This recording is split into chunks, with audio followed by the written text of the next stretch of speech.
Today we see Jesus rebuking a demon, an unclean spirit, and commanding it to go out of the body, which it has been occupying and causing it some problems and diseases. And I don't know about you, but I remember when I was young, every time I watch movies where uh, there's a possession, I was very afraid, you know. And I can imagine the people who saw what Jesus did were also afraid of this unclean spirit, this evil one, afraid that uh, it will come to them, but more importantly, afraid that they could not handle it.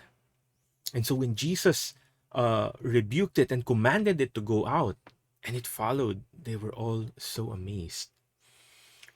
But you see, that teaches us what the power of God is.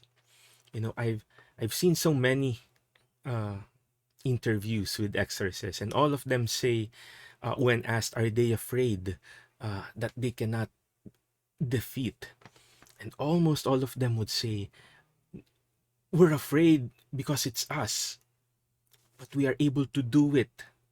We let go of our fear because we know that it is not us who will do the battle, but God.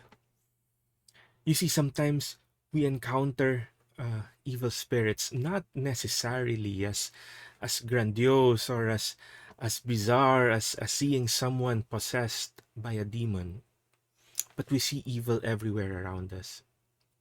When the person we encounter lies before us, or when we see someone bullying another person, or when someone is committing sin. And sometimes we are like the people who were amazed at Jesus.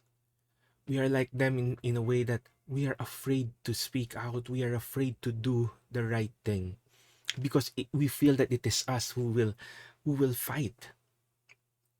But you see, Jesus just asks us to cooperate.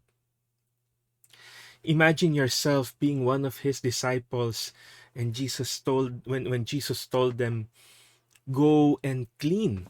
Do as I did.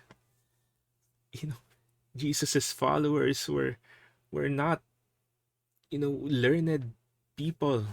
Very few of them, if not none, were trained theologically. And yet they followed and they were able to do so. You are his disciple and you will be able to do so. Don't be afraid when sin is right in front of you. Don't be afraid when the devil takes a different form in front of you. Speak out, and just like Jesus, command that evil spirit to depart. When you see someone lying in front of you, don't be afraid to tell that person lying is a sin. When someone is trying to cheat, tell that person, do not cheat. When someone is tempted against the sin of chastity, sin against chastity, be not afraid. Tell that person that impurity is dangerous for him. Brothers and sisters, it is Jesus who will fight for us. We just have to cooperate. So just like as he asked the evil to depart, with the Holy Spirit in you, do not be afraid to command those evil spirits to get out as well.